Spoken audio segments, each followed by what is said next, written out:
What is up, fam? Thank you so much for tuning in. We got a great show ahead of us. We're going to be talking to Coach Johnston about Trey Lance, Deebo, Arden Key, and the rest of 49er free agency. Tune in!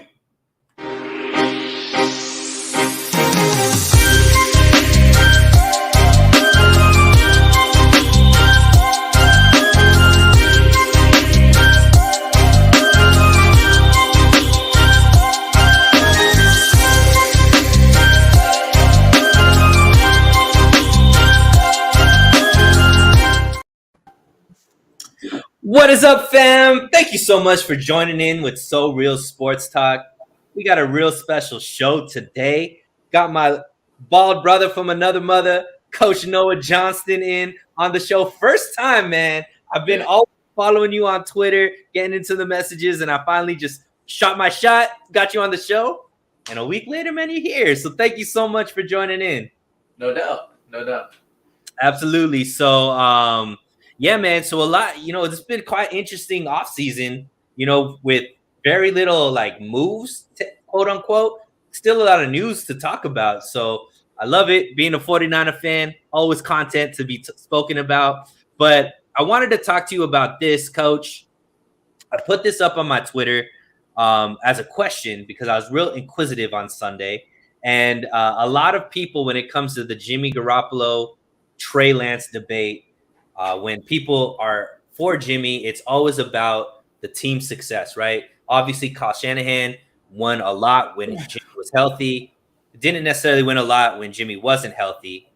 And now all signs are pointing to Trey is going to be the starter. So I wanted to get your assessment or your ideas about how much does the team success for the 49ers this upcoming season play a role in evaluating Trey Lance's first year?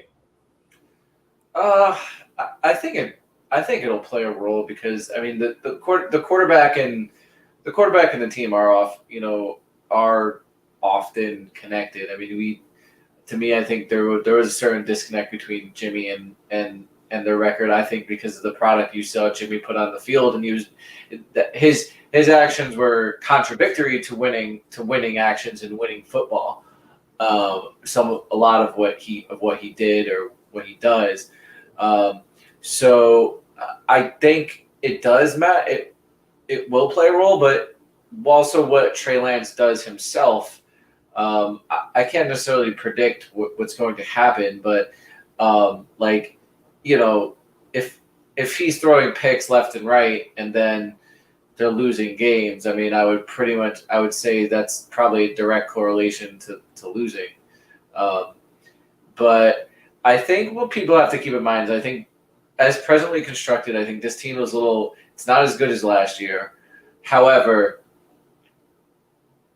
their division isn't as good as last year. So that could balance itself out. But I think it plays a role, but I think you got to look at how well Trey is playing and then look at it within the context of then how the team is playing. Now, I know you've had a lot of you look at the game in a different way than maybe just a casual fan or just a fan in general like I am. You obviously are looking at the X's and O's, and obviously you do scouting and things of that nature as well. Is there a world where Trey Lance could have a successful year in the eyes of somebody who's looking at the X's and O's and looking at just his growth as a quarterback, and the team doesn't have the type of success that they had under Jimmy, namely like deep playoff runs, things of that nature? Well, I think a lot of fans have educated themselves to, now they don't have coaching experience, but there's a lot of information out there and on the internet, and you can educate yourself. There's a lot of smart people out there that have a lot of great thoughts about X's and O's stuff. So I don't think I'm the only one that looks at it that way, and nor do I think any coach is necessarily the only one that looks at it that way. I think we offer a certain perspective because we've coached, like actually coached and done this stuff, but a lot of people are pretty knowledgeable about that, that stuff. Now I think we. So sorry, Sunil. I kind of went off on a little bit of it. That's okay, man. I'm just bigging you up, man. The question. So your question was was your question, do I think the offense is going to look different from a technical? No. What my question is there a world where Trey Lance could be deemed having a successful year without the team having the same type of success that they've had under Jimmy? If he threw for 3,000 yards, 25 touchdowns, and 5 picks, but the team had a losing record, I mean, you would be able to say it's not his fault. I mean, I would surmise if that were his stats, then they were probably losing games defensively, special teams, things like that. I don't necessarily envision that. I think, but there is a world that option does exist. Like, he can play well, and they can lose. But I don't know necessarily that's going to give him, because they should be arming him with a defense. I mean, that's been pretty consistent over the last couple of years. So we'll have that. The running game has been pretty consistent, so we'll have that. And I think for the most part, everyone expects him to be an upgrade to the previous quarterback, or I guess the current quarterback, if whatever you want to term, however you want to term Jimmy Garoppolo. But I mean, I always said that Trey doesn't have to be better; he just has to be as good. But I said that under the pretext that we would get that cap space, we're going to do something with it. So, but now since they haven't, and there's still some spots that I feel like they need to upgrade, I don't think the team is as good as they were last year. I could be totally wrong, but that's. Yeah, I mean, we could debate that, because I actually think they are better than last year, but that's for a different topic. But I see, because the way you mentioned it, Coach, and I agree with you totally. I think this defense is going to be solid. How solid they're going to be, I think, is dependent on, how you feel the defensive line is compared to last season, and the upgrades with corner. And obviously there's a safety position that needs to be filled, and there's a question mark there. But I do think that that team success is going to play a role in Trey Lance's as far as whether or not he had a successful year, just because the team around him, I think, is only solid quarterback away from taking the next step, or at least having a lot of success, especially in a NFC that has gotten worse, like you said, a division that's gotten worse, a conference that's gotten worse.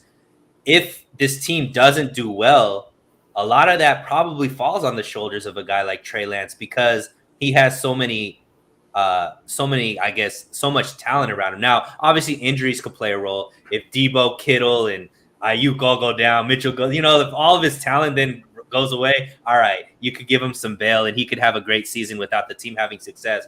But if the team is as constructed and these guys stay relatively healthy throughout the season, if this team doesn't have success, you would have to say it's probably because Trey isn't playing to the level that is needed. Yeah, but I mean, what is he doing? I mean, I would say, what is he doing? How are they losing? Because if they're losing games 30, 35 to 40, then I wouldn't necessarily say that that's on him. Like, right. Unless all those points are being returned by defensive touchdowns, which it's highly right. But I don't think that'll be the case. I think the defense will be pretty consistent. I think that I think he'll give at least the level of Garoppolo playing, but I do think it will be perceived as his fault whether they win or lose, because there's this notion that Jimmy is what controls their win-loss record. So that's instantly going to put or be compared to Trey. Yeah, and I was talking more in the line of, because this team is the way that it is, Coach, I believe that if this team doesn't win, it I don't expect the defense to be consistently giving up 35, 40 points. That would a team that was giving up less than 21 points at the tail end of last season that hasn't had the like overhaul that like they've lost some pieces for sure, but not significant to the point it's going to add an extra 20 points to how much the team can score on them. Like I do envision that most of this team is going to stay very much the same. If not, I would edge it a little bit better. But that's what I'm basing it off of. Obviously, if they're losing, they're getting blown out, and he's still putting up points. But like what happened with in the AFC divisional game with Kansas City and Buffalo, like that's not on Josh Allen. Like he did everything he could to will the team, to a victory. If those are the type of games, clearly that's not on the quarterback. But I just don't think the team is that bad to where all of a sudden they're gonna just fall off the map and not give him the kind of help he needs if he's playing at a certain level. Yeah,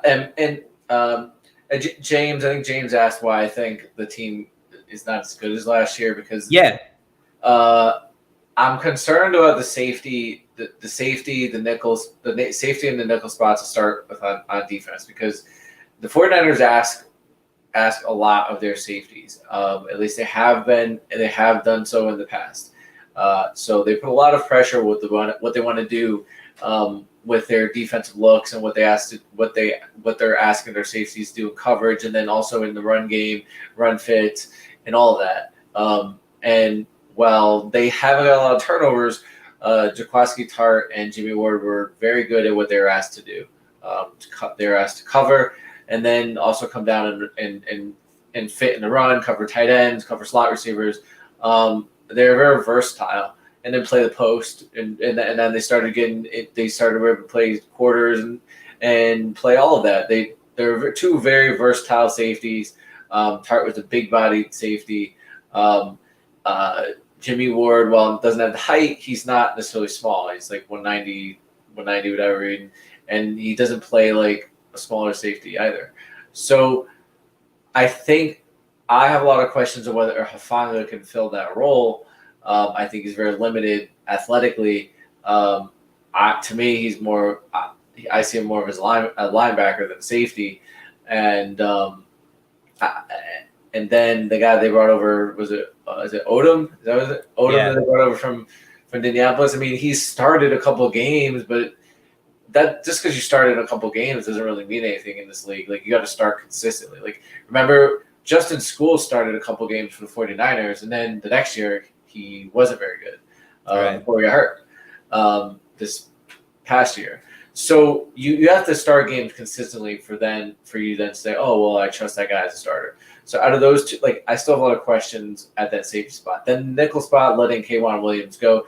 K'Wan Williams, I think that nickel spot was so it's very integral to what they do because they're a 4-man front. They ask that nickel to make run fits like a linebacker. So you're not just fitting up outside, right? He's got to look inside and be able to read the run game like a linebacker and fit what we called is the bubble. The bubble is the open B gap when you line if the one tech to your side. So if, normally in a 4-3 you have 1-3 tech and 1 tech, or it could be the 2i, which is 2i. It's an inside shade on the guard. A 1 is a shade on the center. So when you have a defensive tackle that's aligned as such, right, it means the guard on your side is open.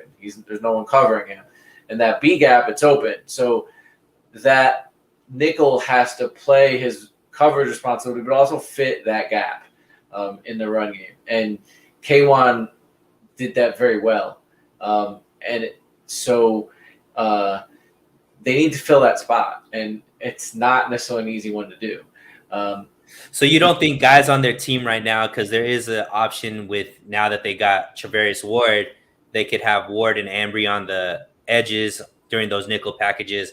They can move a guy like Mosley in to play that nickel, which he's played earlier in his career. He's obviously somebody that's great at tackling as well. And I would think his coverage skills are better than K1 at this point in K1's career, right? How would you feel like him moving into that position? Would that be a solution? He's an upgrade coverage wise, but I think what I'm concerned about is the way what they're asking. If he's got to fit, if he's got to make those same fits, right? He's a corner, and he's being asked to make fits against offensive linemen. Like, that guard can come off and block him. So it's a more difficult ask than, say, if you ran a 34 defense where basically your run fits as a nickel would just be outside fits, and then he runs, and then inside fits, and then he runs away, which you wouldn't have a lot of offensive line contact because they'd be blocking away. So that's where my concern would be with Moses. Now, maybe he can do it. I don't know, but as an outside corner, I just have a lot of questions with him about it. And he's not like he's a big corner. Now there's a lot of different ways they can address it. There's still the draft. There's still some guys out there in free agency that they might bring in. And they did do when K'Waun Williams was injured the previous year, they did a good job of I forgot the name of the guy. He came over from Seattle, and then he tore his Achilles. He was a corner that came over from Seattle. I don't remember his name. He had an ACL or Achilles injury and didn't play last year. I don't even know if they signed him. But I don't know. I know Dante Johnson was brought back. He's played some nickel in the past, but like to your point, it was in like spot duty, right? It wasn't consistently playing the nickel position, and who knows if he moves into a starting role, playing every single game, if he's going to be able to have similar success. Dante makes him more comfortable with that. So then after all of that, then offensively, I don't know how McGlinchey's going to come off that quad, and you're replacing your best guard with a guy that didn't play at all last year and wasn't even active. Now, I don't necessarily know that that's an indictment on him, because they seem to be reluctant on playing all their rookies. So right. I'm still open to him possibly being able to fill that role, but I'm still kind of skeptical. So you segue to it, baby. We'll go wherever you go with this, coach. So let's talk about that offensive line, because you're not the only person that I believe. I think a lot of fans are seeing a big question mark there, especially because, we lost an all-pro caliber left guard. And like you said, are replacing it with somebody who the team or fan base at least hasn't seen this guy play well. Obviously, reports from last year's training camp weren't ideal when it came to Aaron Banks, but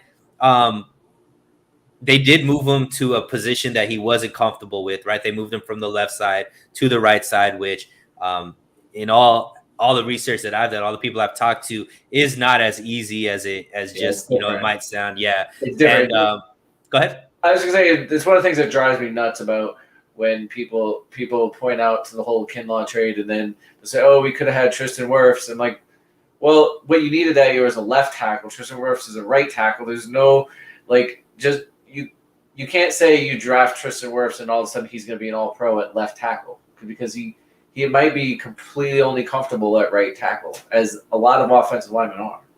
Mm-hmm. Yeah, and so, but, the one thing about this offensive line is it seems to be more, at least when it comes to the team winning, it seems to be more about who's playing behind center versus who's actually in the offensive line, right? Because this team has had success putting in multiple different guys starting at offensive line. McGlinchey went down. Trent Williams went down at a certain point. Brunskill was in, and so this team has been able to just, whomever's there, as long as there's solid quarterback play, could still win. But do you think that there's enough talent on this offensive line as constituted, coach, for this team to, have like a solid, I guess, be like a top rated offensive line, especially with how important the run game is to a young quarterback as well? No, I don't think they've poured enough resources into it. I mean, I think if you look at it, there's 5 offensive line positions, and I think they've drafted it. They've drafted it 5 times in the last. How many years has Kyle been here? This is going to be the 6th. So 6. So in yeah. 5 years, they've drafted it. I think it's 5 times. So like one you've hit 5 positions 1 time a year, and then the capital that they did spend. So they spent a ninth overall pick on McGlinchey, and then all the other picks were, I believe, 5th round picks, and then a 6th round pick, and then last year was Banks, which was a second. So I think they have to invest more capital in it, especially like if you're drafting tackles, which outside of McGlinchey, McKivitz and all those guys have all been fifth, 6th round picks. Like tackles aren't likely go to school. Those tackles, you don't find really tackles in the 5th round. Those so are top few rounds. Like you gotta really. It's really like you're gonna find it. Like it's first, then it tapers off. There's a couple seconds, and then maybe you get lucky, and it's the third. But it's rare when you find really guys that deep in the draft tackles. So I think it's a position they have to put more resources into. Now, Coach, wouldn't you say though that this team has because I agree. I think that this team's biggest weakness, this regime's biggest weakness, is identifying, developing, and drafting offensive line. But I think they know that as well, Coach, which is why they're pretty aggressive in free agency and through trades to bring in the type of talent to keep them sufficient, right? They do have the best left tackle in the game in Trent Williams. They didn't obviously draft him. They traded for him, which was obviously a good move.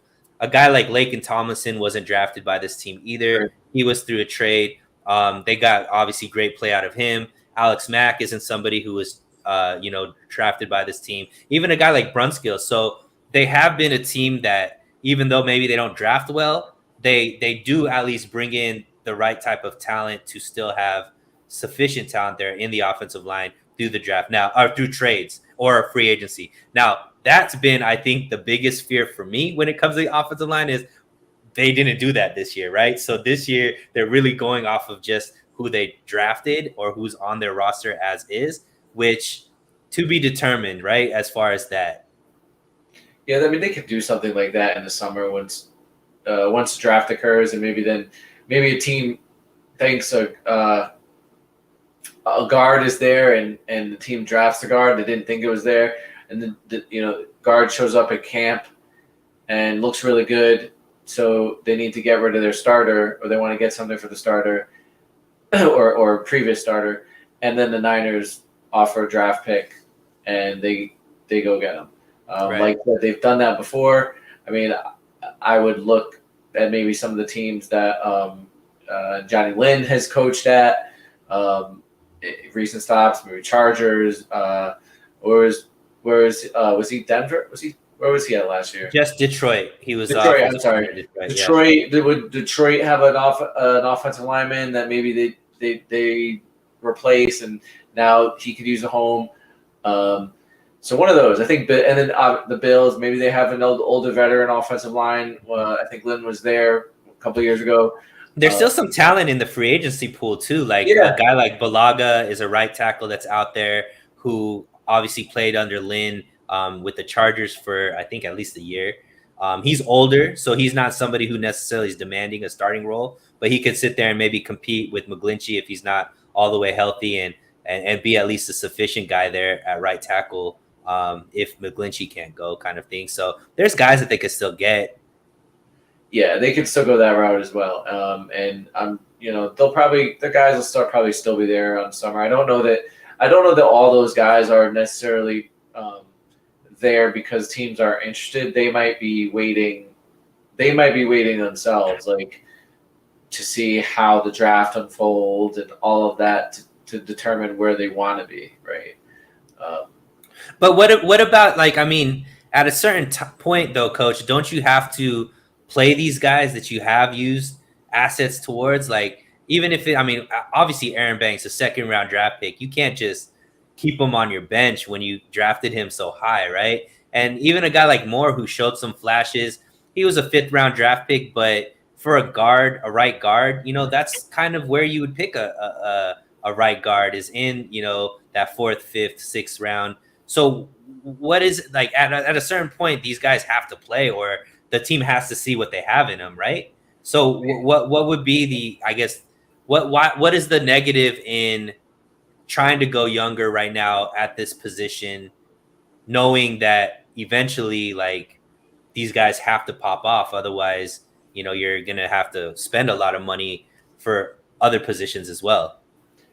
Yeah, I think you do have to play. Ideally, you do want to play the guys that you draft, but not every guy you draft is going to pan out. Even I think there's a notion I think that every 1st-round draft pick has to be a starter, and then even every 2nd-round draft pick probably should be a starter or should be okay. And then the 3rd round, it doesn't work like that. Like all these are just probable shots. So like if Aaron Banks isn't good, then they shouldn't just draft. They shouldn't play him just because he's their 2nd-round draft pick. He was a 2nd-round draft pick, a chance that if he's not good, that they blew. So now you just address it again. I'm not in that building, so I don't know what he looks like. Maybe he does look really good. But if they have concern about it, they should just draft the guard again, and go at it that Cut way. your losses. Yeah, but this team isn't the best at cutting their losses, right? I don't know how I would say cut my loss, but protect yourself. Give yourself twice the chance, right, rather than just putting your eggs in his basket. Ideally, you would do something like sign a veteran who's had some starting experience, and then you want Banks to take that role. But if he can't, then you have the veteran to do so.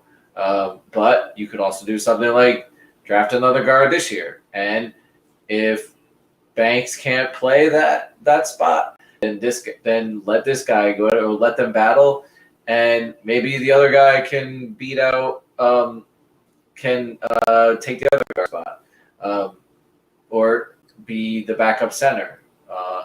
Things like that. So it's not necessarily a bad thing, and it's something that I do think they need to start addressing this offensive line, putting capital into, because even if McGlinchey comes back and he's healthy, he's still on his final year of his deal. So what are you going to do the following year? You got to plan for that. To me, in my opinion, if there was a right tackle there in the 2nd round that I liked, and he was within range, he doesn't have to be they have, I think, pick 61, right?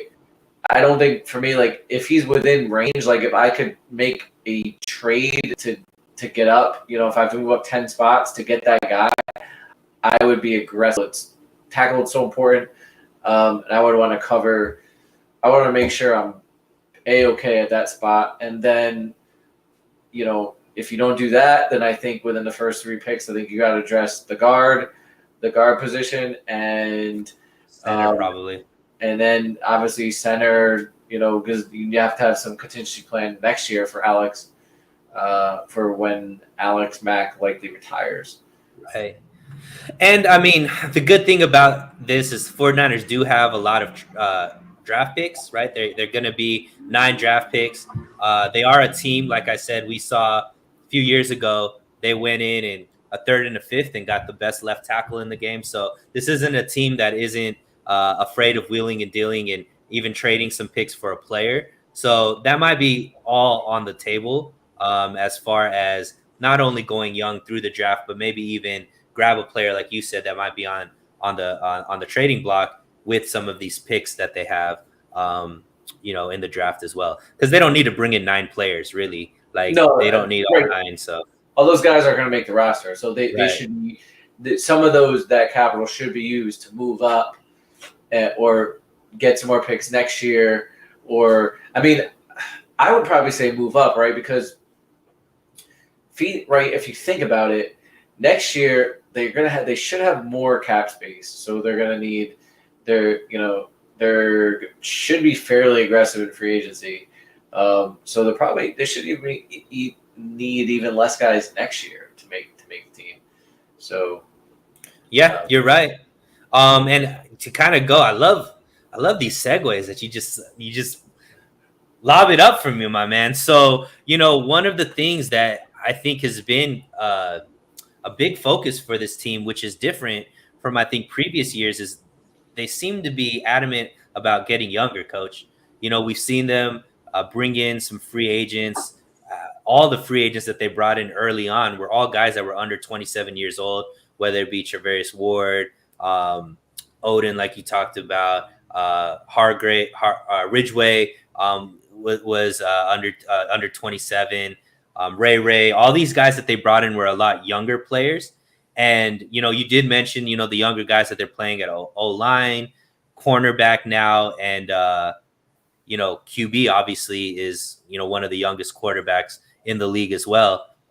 How do you feel about the 49ers taking this point or using this moment to not only like contend, but also get younger at the same time? Do you think it's the right time to do that? Or do you feel like they should have gone maybe more aggressive and veteran heavy versus just start all of these younger guys now?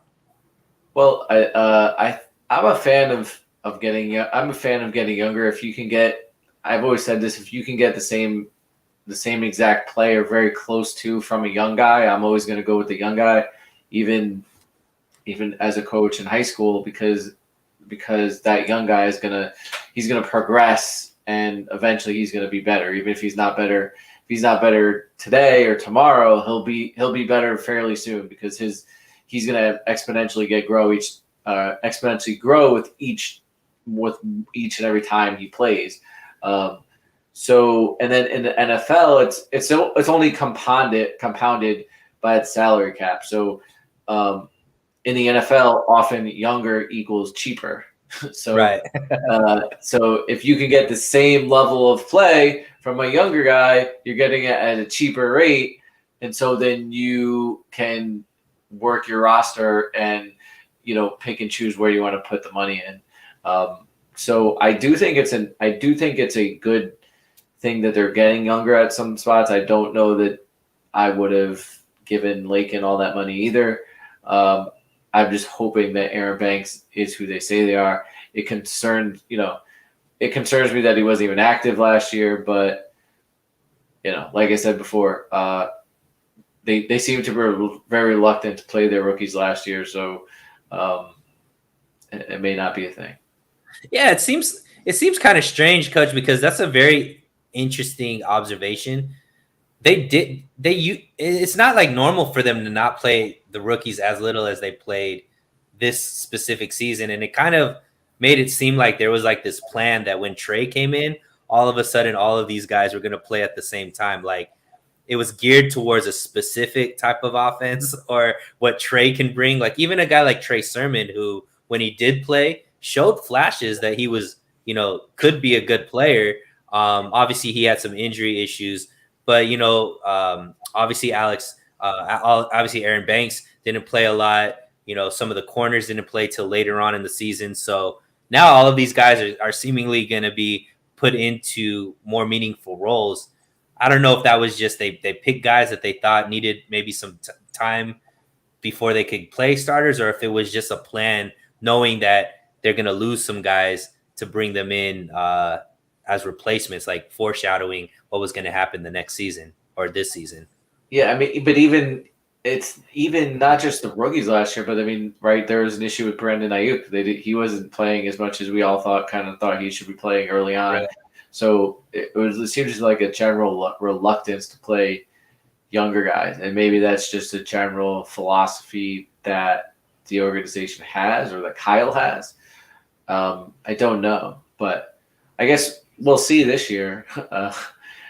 Well, now he has to, right? Because most of the team, like, it's funny because I remember a couple years or maybe even last year, Coach, there was all these articles talking about how the 49ers were one of the oldest teams in the league. And now, Ken put it together right on cue, all of the young talent that we have now that are playing very, very meaningful roles, is really, really good sign because this is going to extend that window that the 49ers have as far as being able to stay competitive. And, what do you think that says about, I guess, your faith in this front office as far as them kind of seeing the future and doing moves like this? Is this a front office that you trust, or obviously I know the Jimmy situation is kind of the black cloud over everything right now, but at least for me, I'm pretty happy with the kind of mixture of talent that they've been able to have and keep this team competitive over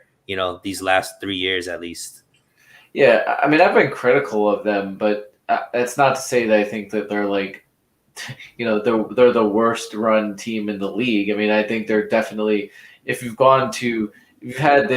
they've had success. They've made a Super Bowl. They've made NFC Championship games, so they're obviously well run. So it's like they're in the top third of the league as far as the backside of the organization, how well they're run. Coaching. We all know that.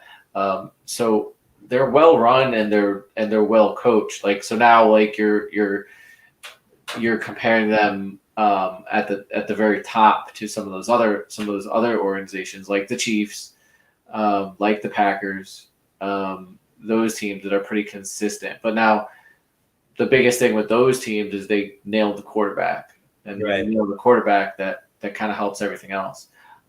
So I do think they're well run. I do think it's an overall good philosophy to get younger, because it helps you manage your cap, and it sets you up for your future. Now, if they play these young guys and they hit on them, and they don't have to hit on all of them, then it really sets them up for the future. Absolutely. And I love, like, dude, you're just setting me up, man. I'm gonna have you on like every single week if that's possible. So you talked about hitting on the quarterback, and you've had a little bit of a spicy take as far as when it comes to receivers, right? So you've been a big proponent of, if you have the quarterback position right, receivers don't become as important, because the right quarterback would be able to make any receiver into a very productive receiver. Now, obviously, we saw Devontae Adams go to the Raiders, Tyreek Hill leave Kansas City and go to Miami, and you've been kind of like, that was smart by the teams to let these guys go because of the quarterbacks that they have in place. They don't need to overspend on that position. They could just get younger guys, and like you said, the draft always has great young receivers that come in and play really well. Now, 49ers are at an impasse, right? Because Deebo Samuels had the best year in his career, right in time for where, contract negotiations could spark for him. But the 49ers don't necessarily know if they got the quarterback position right yet, right? So they have faith that maybe this is the right guy, but we haven't seen it, at least him starting for a full season and what that looks like. If you were the brass over there with the 49ers right now, are you pressed to give Deebo that extension right now? Or would you wait, since he still is under contract, see how Trey is, and whether or not, you have the quarterback right, and maybe you don't need to pay as much for a wide receiver, especially with the type of money that Deebo might demand? Yeah, I mean, I've said with the way that the drafts are lately, like, people say that this is a good receiving draft, but it's been a great receiving draft to like the last 4 drafts, and then probably a great receiving draft next draft. Why? Because all the talent in football goes to play receiver. It used to be running back way back in the day. Now it's receiver. So that's where all the talent is going. It's good for that. When you're high school, you'll want to play receiver. So all these guys go to college level and now play receiver, and you're seeing the outcome of that is you get great receivers. So do I think that they should pay Deebo now or wait? I guess it depends on what he's asking for, and how that, and what kind of deal can be struck. If it's a fairly team friendly deal, then I would do it now. If he's striking a hard bargain and he wants to be the highest paid receiver in the league, I think I would have to wait for that, because he has had injury issues before too. Mm-hmm. So I don't know that I would want to necessarily make him the highest paid receiver in the league without seeing. Can you do it again? Because right now he's had one All Pro year, but prior to that he was injured and didn't have All Pro years. So Right. I would have to see a little bit more before I kind of throw that kind of money at him. But I think if they do nail Lance, you can pay him, and you don't have to do what KC did or what Rodgers did at this point, because that's what Lance gives you is you have a great quarterback or a top quarterback that you're not paying a lot of money to. But once you have to pay Lance or pay a quarterback, then I think doing what those teams did is the right idea. Yeah, and I think that that's kind of the ace in the, up the sleeve for the 49ers is they could probably give Deebo a big money contract, but keep the money big for the 3 years that they still have Trey under his rookie contract type of situation, so that, when they have to pay Trey, that money comes off the books or they have those outs. Parag is pretty smart about, giving them outs on all of these deals and stuff like that. But, Debo's obviously one of the is a fan favorite. Do you think that just what he was able to do last season, as far as how much of a, I guess, driving factor he was for the offense, does that give you, like, is that something that the team can't live without? Or do you think even a guy, because he had like more receiving yards than, some of the premium receivers out there. He had more rushing touchdowns than some of the premium running backs out there. That's a lot of production. Is he a must? Like, is that the 49ers need him to be able to have this offense run the way that Kyle Shanahan likes it being run? I don't think so. It's a wide receiver. I think the most important position in the NFL is the quarterback. So the quarterback is going to drive. Quarterback is and is going to drive it. Now, what he did last year was amazing. Like, not taking anything away from Deebo, but he's still a wide receiver. I know they can put him in the backfield, but even in the back, like putting him in a running back, it lets him touch the ball more, and he could do some things out of there. But that doesn't necessarily, to me, make him more valuable. I think he's still wide receiver. Whether he's a wide receiver or he's a running back, he would still be not as valuable to me as a quarterback or some other positions. So I do think that they should resign him, and they should be making efforts to. But I don't know that I would pay him maybe the kind of money that he might be looking for. Got you. So you should get paid. So if it's like a 30 million, like a Tyreek type deal, maybe hold off or not pay him. But if it's something in the 22 to 23 million a year, do it kind of thing. Yeah, I think 22-ish. Yeah, I would imagine that's where it'll be. Because look, Christian Balky's over here messing it up for GMs right now because he just gave Christian Kirk 21 million a year. So that's kind of disrespectful if you're paying Deebo Christian Kirk type money, right? Yeah, I mean, I would just say, hey, man, that's bulky. Like, this ain't we're not bulky, right? But you could incentivize his contract, do things like that to kind of protect the 49ers. Do a very good job of protecting themselves in contracts. So I would be very surprised if it was a contract where they didn't have an out or a way to get out of it if Deebo didn't produce or something happened. I would be very shocked if they didn't have an out. Like, now they didn't do so well with D Ford, but like for the most part they do fairly well. I mean, like, one of the reasons why Jimmy Garoppolo is such a big deal is because they actually do have the ability to walk away from the Jimmy. Like, they could cut him today. They would only be on the hook for the I think 7.8 guaranteed for injury. But like, if a team signed him, they wouldn't be. But that's all set up because the way they structured that contract in the first place. Because you're looking at some of these other teams where Atlanta, when they traded Matt Ryan, they took a $40 million cap hit, right? Right. Like when the Rams traded Goff, I think wasn't it 18? I think it was 18. There was 18 mil cap hit. Right. There's a bunch of these, so Niners don't have that problem. Right. Another off-season, I guess, loss. You know, Arden Key was a free agent. He went off and signed, I think, with Balky over there in Jacksonville, right? I think he signed with Jacksonville. Got a 1 year up to $7 million deal. I've seen some people kind of be, you know, some people are sad about this. Some people, you know, aren't as, I guess, hurt by it just because the utmost belief in Kosaric and some of the guys that they brought back. But overall, what do you think about, you know, Arden Key, obviously a productive player last season? Is this going to be a big loss for the 49ers, or, you know, is this something where at the type of money he was asking for or he got, you know, it's fine to let him walk? I'm not concerned. Like you mentioned Kosaric before. I have complete faith in whatever Kosaric wants to do.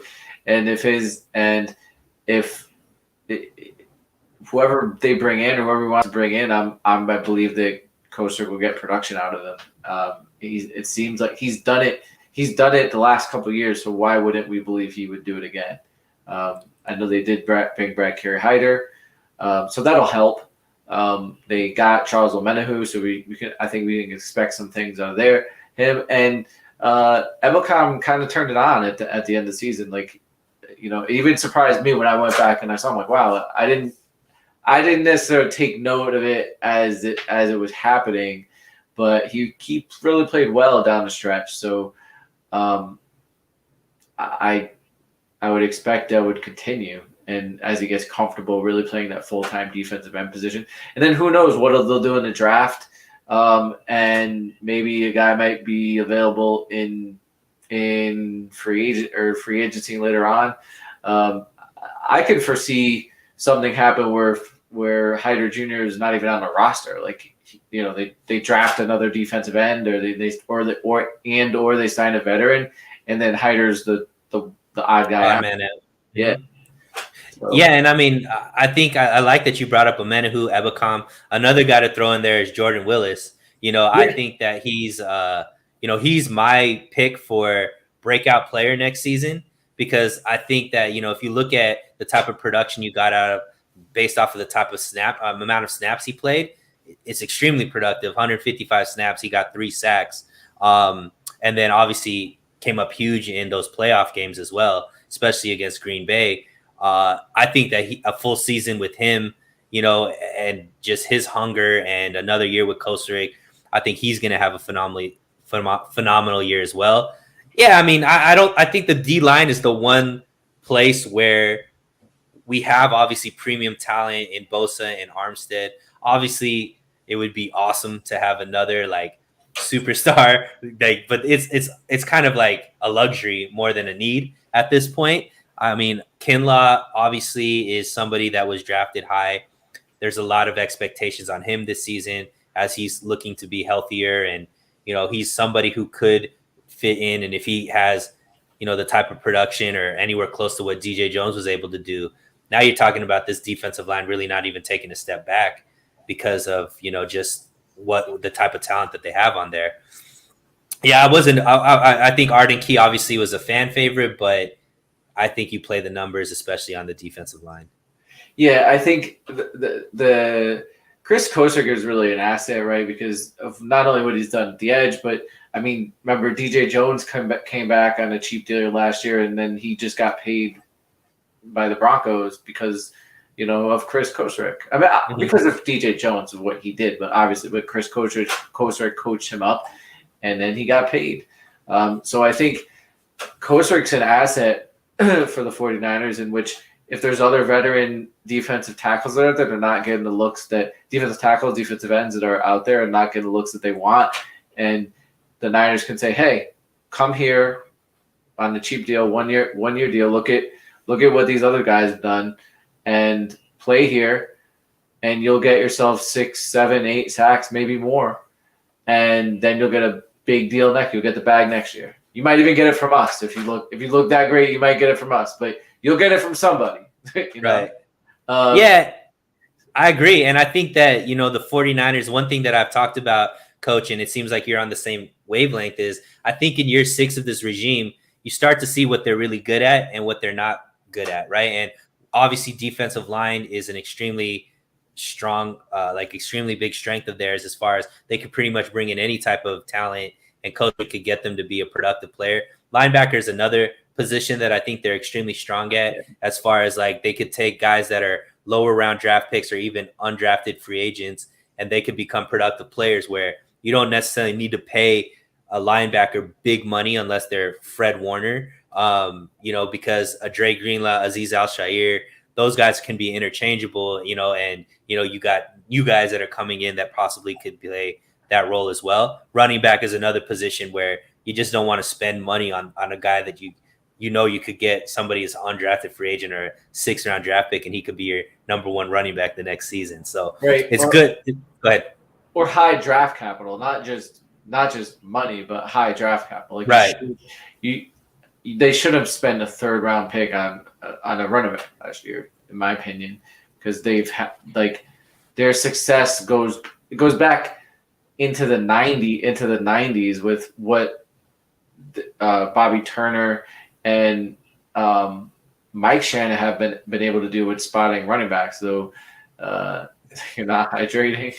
It's like a theme on my show. I don't have my water bottles over there. I didn't plan well. You're right, but I've been doing it all day, James. So this coaching staff and where the coaching staffs come from previously, I've done a great job finding backs. They don't need to draft them early. But yeah, the linebacker is another one. I do think they do have to put capital into the defensive line, but they can find the filler guys Nick Bosa is special not because of Chris Kosrick. Like they had to go get Nick Bosa, right? Right. Eric Armstead was a high draft pick. I mean, so was DeForest when he was here. Let's see what Javon Kinlaw can do when he's healthy. So I don't think it's a position they can't throw money or draft capital at, but they can find those, like what Kosrick really has done well is take those like filler guys and turn them into really productive guys, guys that could even start games and be very productive for you. Yeah, I think more what I'm talking about is you don't have to give them those big extensions unless their name is Nick Bosa, unless their name is Eric Armstead, and we'll see what Kinlaw does. But that to me, I think is play your strengths, right? Maybe you have to overpay a left tackle because you're not as good as drafting and developing offensive line, but you don't need to overpay a DJ Jones, right? You don't need to overpay that position because you could bring in, a Hassan Ridgeway, and I'm sure he could get, decent production compared to what DJ Jones was at, fraction of the cost. Yeah, and they're always going to have this, the option too, is they could always trade for a player in season, right? Like the Rams did with Von Miller, and Stephon Gilmore was an in season trade. They could always do something like that too. So it looks like this whole Jimmy thing is going to play out later than sooner. So they might end up having a bunch of cap space that they're planning on carrying over. But let's just say you start out 4-1, 5-0, something like that, and okay, we need to tweak a spot. We really want an elite edge rusher or a higher edge rusher, or Hufanga is not doing as well as we think. So is there a safety out there we can go trade for? A team that's kind of not doing so well. You can make there's moves out there you can make like that. And the 49ers have shown that they're willing to do that, Coach. In 2019, when they were making their run, they went out and got Emmanuel Sanders, right, who was a good receiver, and he came in and obviously paid dividends for that wide receiving core. And I think they were 8-0 at that time, or really, really, really well. So they've shown that they'll go for it if they see that. And there's a guy out there that I know you've talked about in Clowney. He's still Yeah. unsigned, I think, or is he? Is he on? I don't think Is he's he? signed anywhere. I would love for them to. I think that would just take the line to a whole another beastly level because I mean Right. he played on a very good defensive line last year and he had 9 sacks, like 11 I think 11 TFLs, and 19 quarterback hits. Like, I mean, I know people question like whether he wants to play and all of that, but like he's the talent that like he could be the best player on the field at any game, and in any game, if if he's got it going, like he could be the best player on the field, and Yeah. he'll just wreck. He did it to the Niners, right? Like he did it to them. Right. But when he's on a really good defense, when he's across from Bosa, like it's not, you're not putting it on his shoulders to do that every game, So, then he just walks himself into nine sacks, which is really good. Right. It's interesting though. I mean, obviously teams are too scared to invest long term in him. He's been on these 1-year deals for like it seems like the last 2-3 seasons. Even though each place he goes, he's really productive. But I guess there's something about his personality, or he is somebody that could also get suspended and be gone for the whole season because he swings his helmet at somebody or steps on some. You know what I mean? Like he also has that type of that hit or miss type mentality, I guess. Yeah, I think he because of the type of contracts that he's gotten, like I think he's probably looking to get paid, so he's going to probably take the most money that's thrown at him, and I'm not blaming him for that either.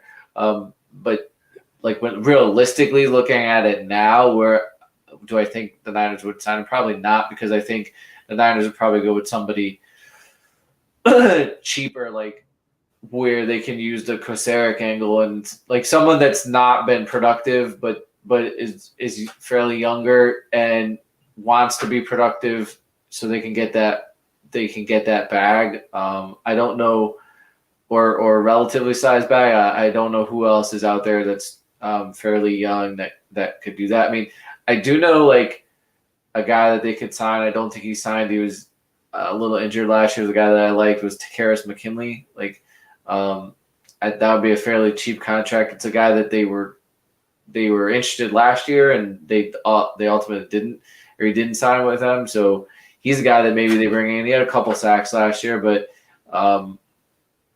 they could bring him into camp and he could be a body, see what he looks like. Yeah. And we'll let you go on this one. So one thing that was interesting about the whole Trey, Kyle Shanahan relationship last season was, mid-season, Shanahan, made some statements where he just wasn't comfortable calling a game for Trey because he didn't necessarily understand or know how teams would play and know how Trey would react to certain, play calls and things like that. In his I guess interview that he did, the other day, he mentioned that he's talking all the time with Trey Lance this offseason. And even in Trey Lance's interview with Rich Eisen at the end of the season, he talked about how much he was, he's trying to call Kyle Shanahan every single week. He had like notebooks full of it. He just writes down everything that Shanahan says because he really wants to understand how Shanahan sees the field. And I'm sure vice versa for Shanahan as far as how Trey sees the field. When you hear something like that, especially with your coaching background, Coach, what does that tell you about what the potential is for this type of relationship? And am I reading too much into that, or is that like a really good sign that these guys are doing that this offseason? No, I think it's a great sign. You should be talking to your players all the time. I mean, especially if you're an offensive coordinator, you should have open dialogue with your quarterback all the time. If he's your quarterback, then you should be having that dialogue all the time. It should be there should be a real relationship. It shouldn't end on the field. I know in my experience as defensive coordinator, like I don't stop talking to my kids when we leave practice. Like I'm texting them in the off season. I'm texting that we're talking all the time. Like, so to me, like that relationship is so important.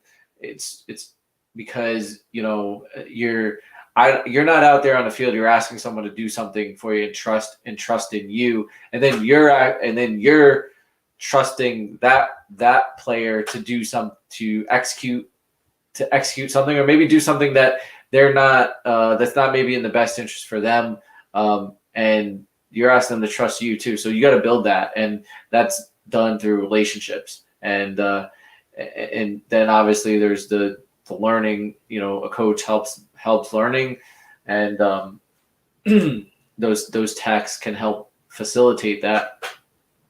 But now, I'm sorry, I didn't mean to cut no, you off. so I think it's great, specifically. I mean, with especially with the offense coordinator and the quarterback, and then on top of that, supposedly what Kyle also said was that he doesn't really talk to Jimmy that much. So, right, you know, contrast that with he's talking to Trey. I think didn't he say every day? If he's talking to Trey nearly every day or every day, but he's never really talked to Jimmy that much in the past. In the offseason, I mean, that's kind of a red flag, and it's super important that those two guys are talking and have a relationship. And I know you can't be a mind reader, but obviously I think mid-season when that statement, I remember watching the game, and the announcers were talking about how in an interview with Shanahan, they mentioned that he wasn't always comfortable, or he didn't really know how to call a game for Trey. When he's making statements like that, what do you think he meant by that? Like, what is it about maybe Trey's game in contrast with Jimmy, or what was Shanahan talking about that these conversations in the offseason will make it easier next season to call a game for Trey Lance? I believe what he was saying, right, is he didn't necessarily have a feel or a great feel of what how defenses were going to react to, or how they're reacting to Trey. So right. like I believe he's trying to stay a step ahead of what the defense is, or predict what defense is going to do. So when he gets his evolution of the play call, so he can set them up, so that he can get his big plays and his offense can run. I think what he's saying, that he just didn't have a great feel with Trey Lance, and I think also with the switching of the quarterbacks, like having Jimmy in there, then putting Trey Lance in was a different animal, and not being able to get a firm feel of how they're adjusting and playing Trey Lance. I don't think it'll be an issue because of they won't be flipping quarterback, or they shouldn't be flipping quarterback. Right. We hope not. Kyle feel it out initially, but I think he'll get a good idea of how they're gonna play Trey. It'll probably evolve if Trey is what we think he is, then I would assume that it'll evolve because Trey will get better. And so what you do to him in the first week is probably not going to work in week 5. And then your game plan in week 5 probably not going to work in week 8 and work week 18, because he's going to progressively get better. So right. A defense is going to have to be constant, defenses in the league are going to have to be fluid with their game plans, because he should be getting better each week. Great stuff. Yeah, I mean, obviously with the upside of what Trey is, and I think right now when you're looking for a quarterback coach, the league has changed where it's not so much about the floor, like who's going to be the most stable player, quarterback, all that kind of stuff. You really need somebody who could, at their peak, be able to outpeak the other quarterback. Like we just talked about earlier, Buffalo versus Kansas City, that was all about peaks, or what Matt Stafford was able to do, what Joey Burrow was able to do with his team.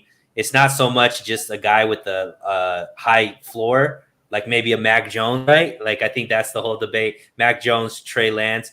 Mac Jones had like the higher floor, but as far as it doesn't seem like the floors win anymore in quarterback play. It's who has that ceiling and how often can you get to that ceiling, which is going to be exciting to see if they could, get Trey to that position very, very quickly here. Yeah, I think if you look at it though, like if you look at Super Bowl history, it's always been the team that has the better quarterback typically wins the Super Bowl. Mm-hmm. And I hypothesize the reason with that because when you get to the point where it's first of all, the importance of the quarterback position itself, right? But then when you get to the Super Bowl, at that point, your team is probably really good. So like, what's the equalizer? So oftentimes, if one team has a quarterback that's but the others is really good, the quarterback that's the equalizer. That flips the script. Right. Now, if you have two really good quarterbacks, two great quarterbacks, and they play each other, I mean, then it's a crapshoot. But if you analyze the Super Bowl and you go and you look back and you compare quarterbacks and you can pretty much see, oh, this team had the better quarterback. Oh, they won. This team, this team had a Hall of Famer. Who the hell is this guy? I don't know this. Right. Oh, they won. Like, it's been rare where the guy that you kind of don't know wins. And so I don't know that's it's necessarily a different thing than in the past. I think you have to arm yourself with an elite quarterback, and because if your goal is to win the Super Bowl, you need one to win the Super Bowl.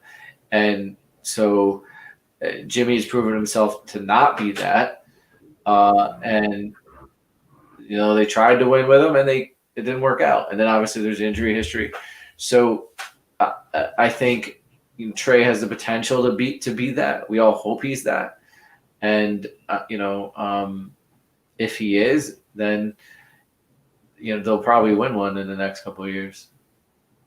I love it. Great place to end, man. We started with Trey, ended with Trey. That's a good episode once it happens that way. Coach, thank you so much for taking the time. Is there anything that you need to plug anywhere that these guys should be following you or stuff that you do on Twitter? I don't have a channel or anything. I don't do the channel. I don't have a channel. Not yet. At least not yet. So I don't have anything to plug or anything like that. I watch Sunil's channel. I'm on with Grant. Typically on Tuesdays. Y'all can watch that. I mean, you probably do. But yeah. A lot of crossover fans on these channels. I'm not anywhere near Grant, but some of the guys come in and watch me as well. So I appreciate it though, man. I'm a big fan of you. So being able to talk to you on the show is a big honor for me, my man. No doubt. I mean, do a great job on the show. I was in the chat a couple weeks ago when you had Mr. Kelly on. Yeah. That was a great interview. Like that a lot. Yeah, and he's taking over 49er Twitter definitely at his throat right now. So that's my gift to 49er Twitter is Daniel Kelly.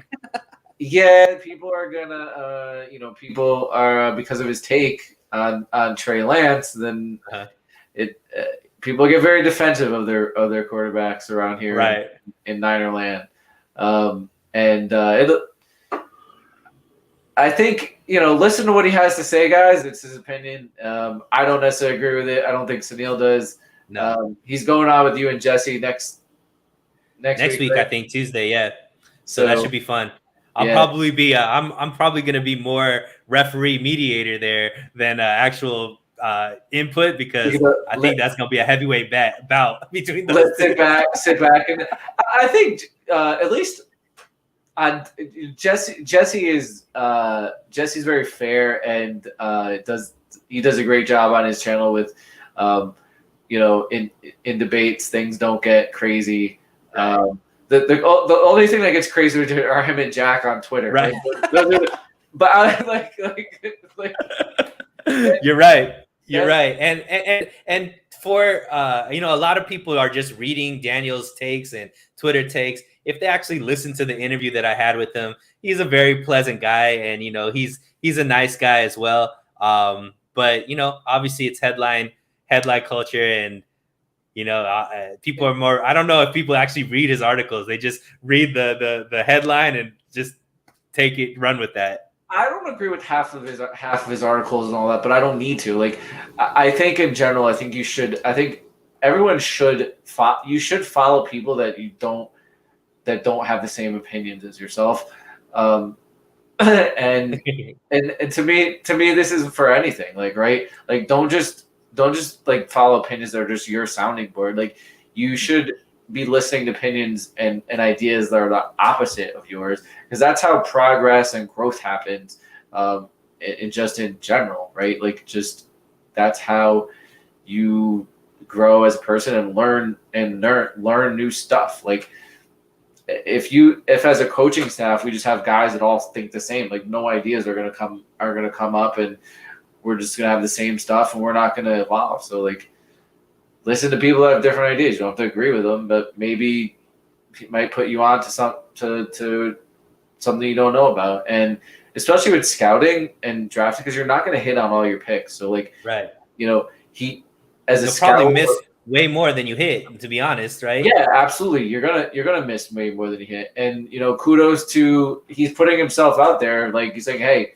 this guy's gonna be trash and this guy's gonna be good, and you guys can all keep receipts, and you do. So, so kudos to anybody that does that. If you want to put, because a lot of draft guys right out there, they'll be like, oh, I don't like this guy, but he's got these skills. So they kind of like, they hedge their bets, Mm-hmm.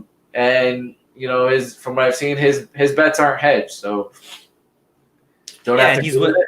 And he's willing to go on these shows and be held to the fire. So I respect that. I think it's going to be good TV, to say the least. And hopefully you'll be in there, because I know you were pretty active in the comment section when he came on my show. So that'll be fun to see your takes too. I see how what Jesse does. See what for sure. That's going to be great. Well, Coach, once again, thank you so much for taking the time. I know it's a little bit later over there on the East Coast. Appreciate you doing that. Guys, thank you so much for being in the comment section, keeping it lit in there. Like I always say, stay safe, stay hydrated, and we'll see you guys again very